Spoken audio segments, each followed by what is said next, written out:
Then we come to the practice of anapanasati, recollection of the breath. How do you practice recollection of the breath? You are mindful of the breath all the time. In fact, the Buddha said that he used this practice himself, and it is quite a useful practice because the breath is with you all the time. Whatever you are doing, the breath never stops. Yes or not? Very faithful, going in and out, doing its work, giving you life. So, if you put your attention there, you are able to do it all the time. Not like some objects of contemplation. For example, some people, they practice the kasina, meditate on the flame. But the flame doesn't last 24 hours a day. Yes or not? After some time, you have to renew it. It ceases. But the breath, as long as you are alive, the breath is there. So it is a very, very convenient object of meditation. And if you practice meditation of the breath, it helps you to stop thinking. Actually, that is why it is very useful even for practicing Sati Sampajanna every day. If you are aware of the breath, the mind doesn't run all over the place. You are always in the present, you are always in the now. And that helps you in your contemplation of the body, of the mind, of the Dhamma, etc. And how to practice this breath meditation? When we sit down to practice the breath meditation, we have to keep the body very straight, the back very straight, and then we just relax. If you come back from work in the evening or something, don't immediately start practicing meditation. When you sit down, you just relax for 5 minutes or 10 minutes, because when you come back from work, your mind is not fit for meditation. It has been thinking the whole day, so it has been quite strained. So you allow it 10 minutes to just relax. In fact, when you allow it to relax within the 10 minutes and you close your eyes, you will start to slowly become concentrated. Why? Because you have cut off your seeing, you have cut off your hearing, so the mind starts to concentrate. And this is quite important because for working people, because a lot of people, they go into meditation straight away and they get a headache. Sometimes people say a samadhi headache. So that is not advisable to meditate straight away. You relax for 5 or 10 minutes. Then after that, you start to be aware of your breath. And being aware of this breath, you don't have to focus it on a point. It's only in later books like the Visuddhi Magga, they tell you have to focus it at the tip of your nose or the upper lips. And some people say focus on the stomach, rising and falling.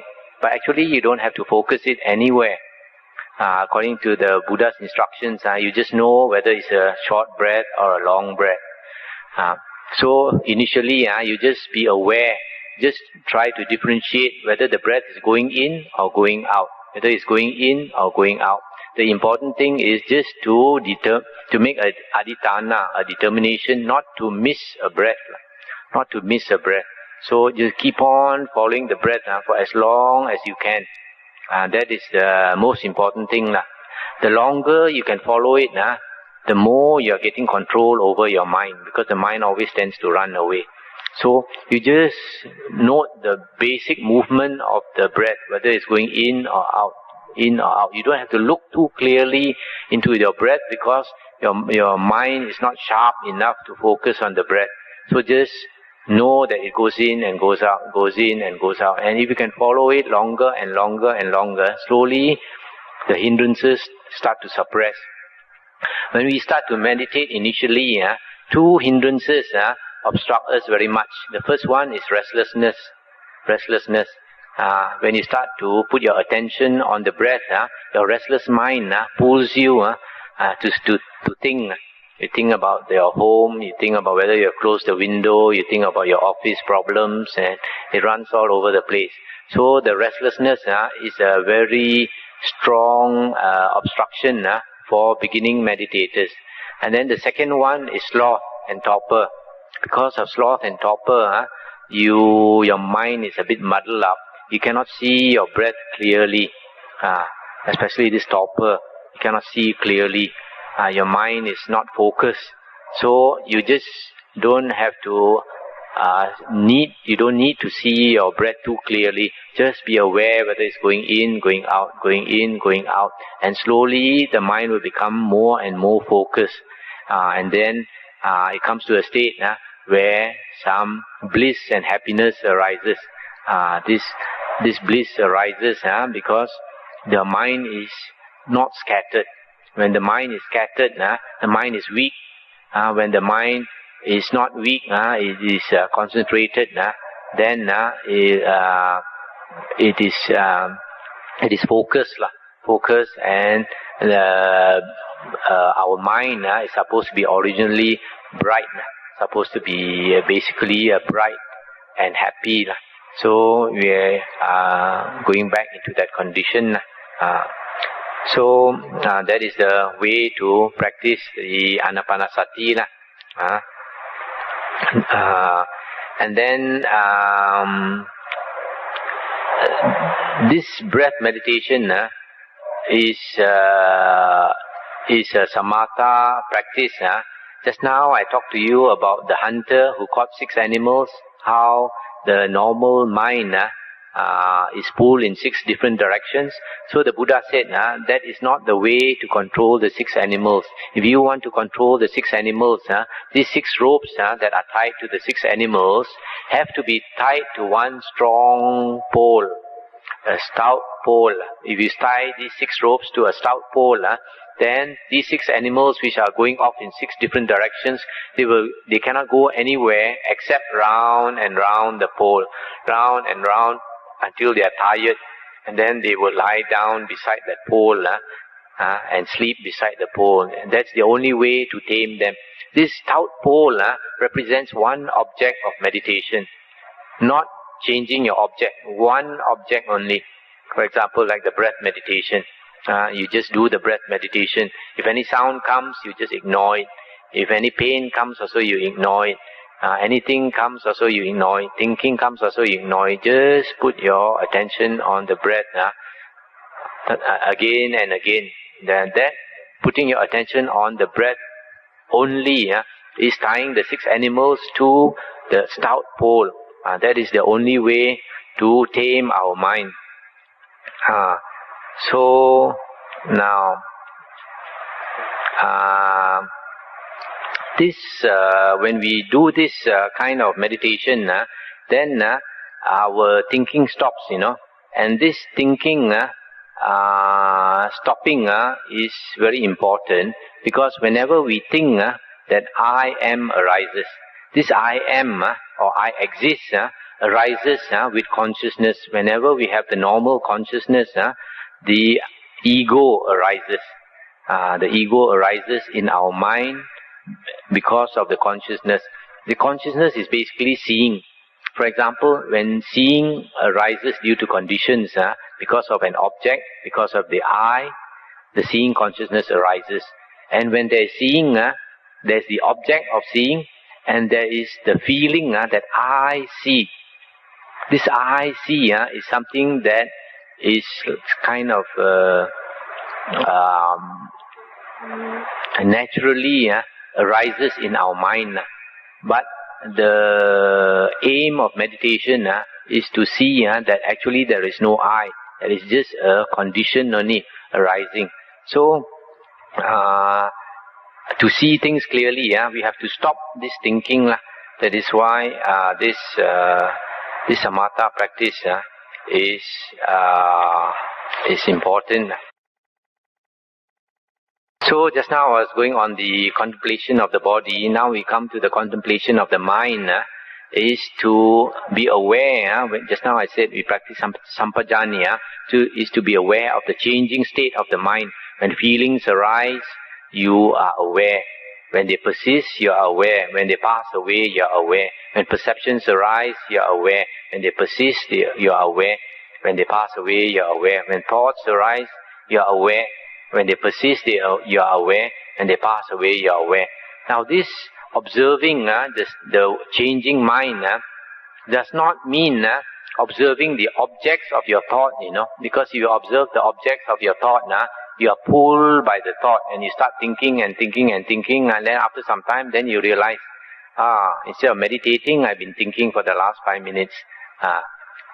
So it is observing the changing state of the mind and to see why the mind is changing, because it is changing because of conditions. For example, a sound, somebody says something to you, and because of that contact, you start to have a perception. This person said something very nasty to me, and then you start to proliferate, start to think, why did this person say such thing? And then you get angry. And when this anger arises, if you are caught up with thinking, you don't notice the anger arising. You are just angry and you keep on thinking and thinking and thinking, and you can't do anything because you have all this anger boiling inside you, right? So you are not seeing clearly. So that is why you have to practice the other things, like to be detached, always to see that this body and this mind is not mine, it's not I, it's not myself. But just now I talked about the being aware of your mind changing, feelings arise and pass away, etc. Actually, to be able to do that, you need a very sharp mind.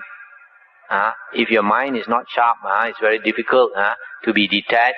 It's very difficult to be in the present. It's very difficult to see things clearly. That is why the samatha practice is important, to sharpen your mind so that you can practice the sati perfectly. Without samadhi, you cannot practice sati well.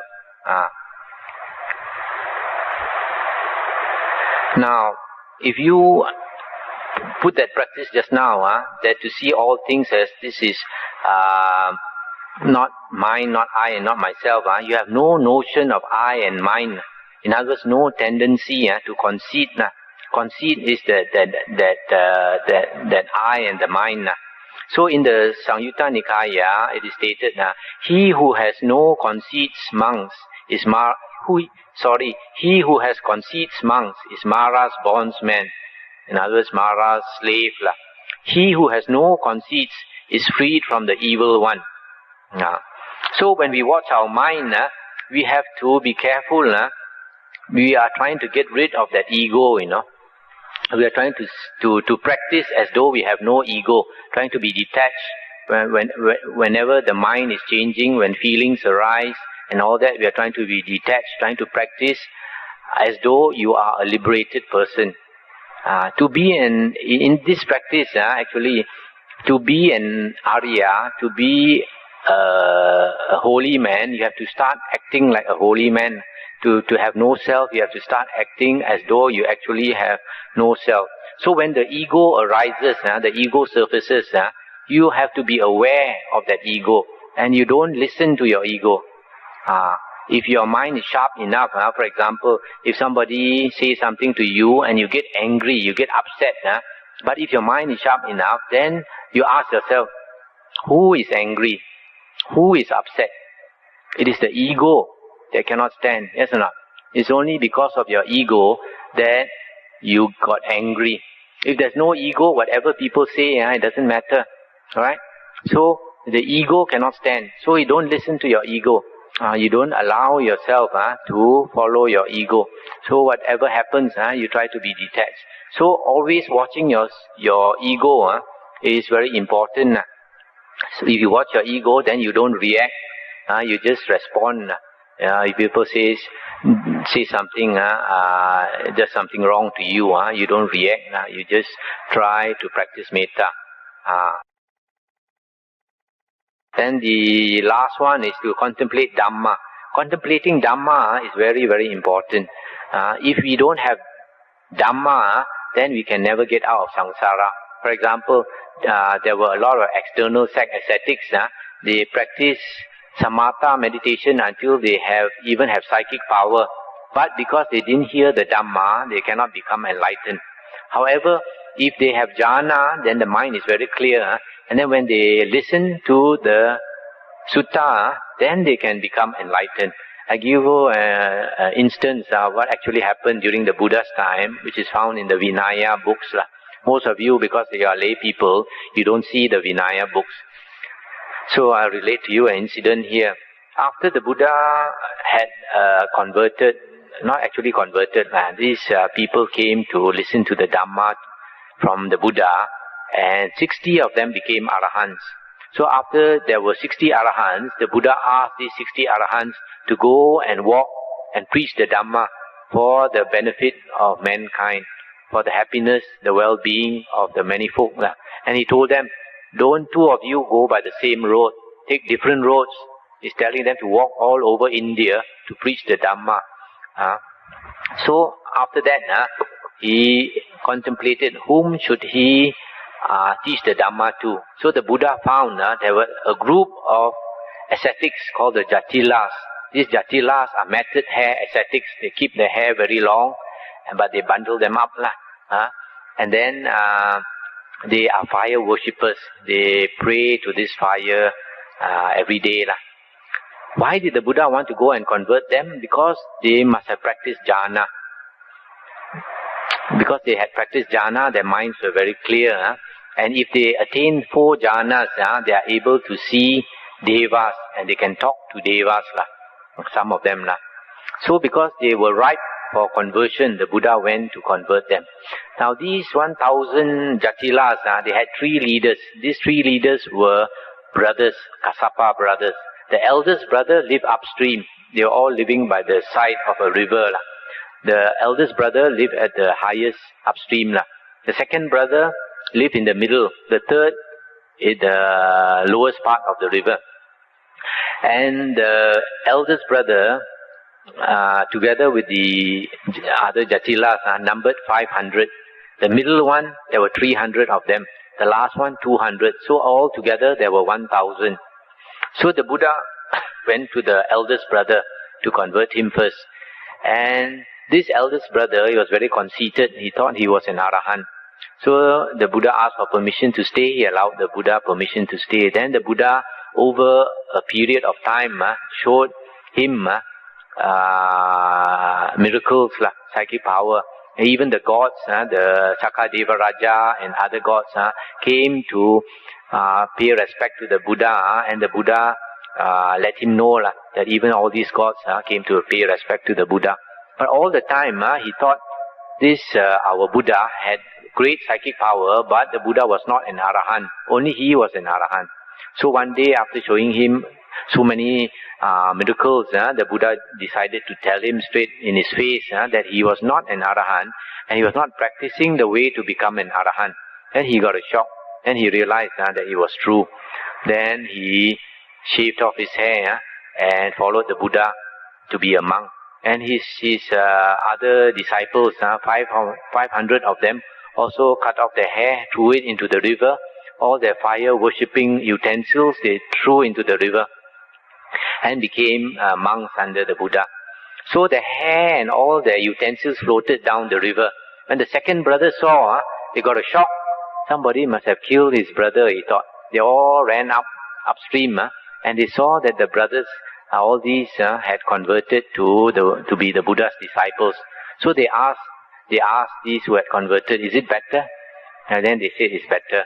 So they also shaved off their hair and converted. And the third brother and his group saw, they also got a shock by all this hair flowing down. So they also went up and they also converted. So the Buddha had 1,000 of these Jatilas. And then the Buddha decided to teach them the sutta, one discourse. Taught them only one discourse called the fire discourse. Because they like to worship fire. So the Buddha told them, the whole world is on fire. How come the whole world is on fire? The Buddha said, the eye is on fire, the ear is on fire, the nose is on fire, the tongue, the body, the mind is on fire. Why? Because the 6 sense doors make up the whole world. The whole world is in our 6 sense doors. So the Buddha explained. And then, after giving this discourse, all 1,000 of them became Arahants. Arahants, not Sotapanna, Arahants. That shows their minds were so clear from this samadhi that they had. So after that, the Buddha brought them to Rajagaha. Rajagaha is a place where King Bimbisara resided. And a few years ago, when the Buddha was not yet enlightened, the Buddha passed through Rajagaha. And King Bimbisara was very impressed with the Buddha at that time, the Bodhisattva. So he asked our Buddha, our Bodhisattva, to stay in Rajagaha. But the Buddha said no. The Buddha wanted to continue on his way to practice, to seek for enlightenment. So he told the Buddha, he said, one day if you are enlightened, please come back here. So after the Buddha was enlightened, the Buddha came to visit this King Bimbisara in Rajagaha together with 1,000 arahants. So this King Bimbisara had a great feast, great dana prepared for these monks. Then he called all his people to come and listen to the Dhamma. And according to the Vinaya books, 12 Nahutas of people came. Nahuta is supposed to be a very large number. So suppose we assume it's about 1,000. So 12,000 people came to listen to the Dhamma. And the Buddha gave them a graduated discourse. At the end of it, all of them became Sotapanna. So you can see that by listening to the sutta, just by listening, they can become Sotapanna. I'm quite sure not 12,000 of them all meditated, right? They are ordinary people, so I'm sure some of them never meditated, and yet they all became Sotapanna. But you can see how different people, when they listen to the sutta, they attain Aryahood at different levels. This is because of the samadhi they have. There are basically three types of samadhi. Shallow concentration, medium concentration, and perfect concentration. Shallow concentration or momentary concentration is like a person who does not do any meditation. But when he concentrates on, for example, listening to the Dhamma, in the suttas, the Buddha said, when one listens to the Dhamma attentively, the 5 hindrances exist not, and the 7 bojjhanga go to completion. That means are complete. That means to a certain degree.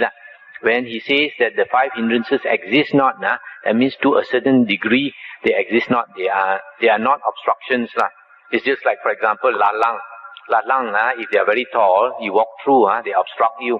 But if you cut down the lalang until there's 2 inches or 3 inches left, there's still lalang, but it's no more an obstruction. So in the same way, when one pays attention to the Dhamma teaching attentively, then the hindrances are not there, and it's sufficient for a person to attain Sotapanna if the person does not meditate. That is momentary concentration.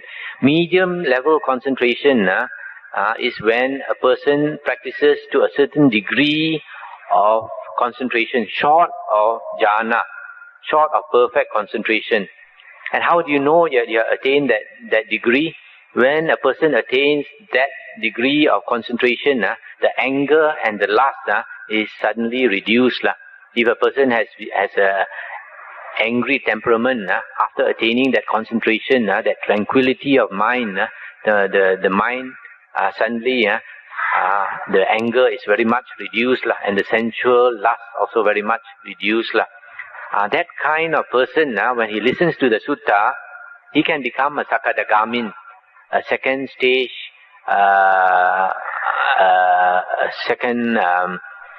stage Arya, sakadagamin. Once returner. That means coming back to the human birth one more time. But if a person has perfect concentration, any jhana, if he listens to the sutta, the right sutta, the sutta by the Buddha, then that person can become an anagamin or an arahant. And it's very clear from Majjhima Nikaya number 64 that to become an anagamin, you must have jhana. Or even to become an arahant also you must have jhana. Because in Majjhima Nikaya Sutta number 64, it is said that there is a path to the abandonment of the 5 lower fetters.